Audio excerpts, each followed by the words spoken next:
So F1 has announced some renaming of its terms it's going to use in 2026 for the different modes that will be used.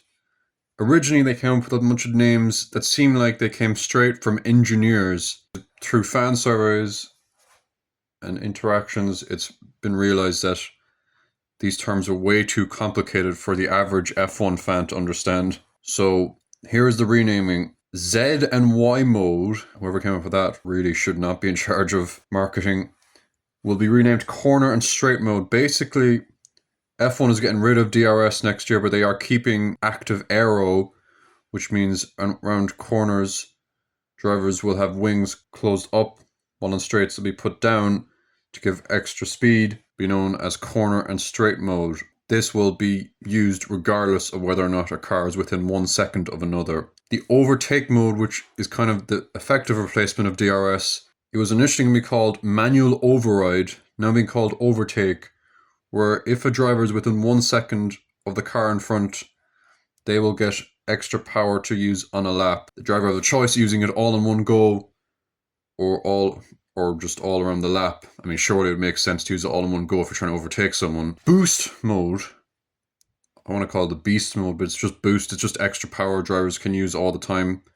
This is kind of already, it's been happening for years, but it might be more effective in the future with energy recovery. And the recharge mode, which again has effectively been in F1 for quite a while, where drivers can recharge their battery around corners and braking zones.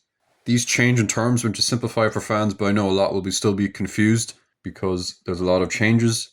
It does seem a bit overly complicated compared to just having the DRS, where you could visibly see it, but it might add an element of surprise more often, not knowing where the driver can use their extra power.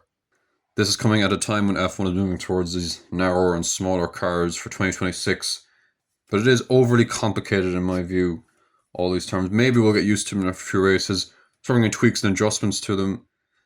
Probably the extra power mode is better than having DRS because it can be deployed more often, particularly in tracks around Monaco, and maybe they can give them extra power around that place to at least provide one overtake in that race.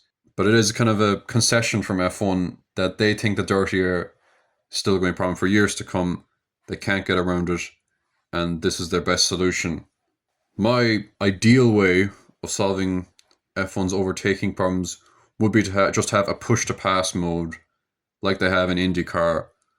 Every driver gets the same amount of extra allotted seconds in a race. They use them throughout the race, try to use them to overtake. However, F1 isn't the same as IndyCar. Dirty air is not as bad. Rules are less complicated. They all use the same car. So it might not work in F1.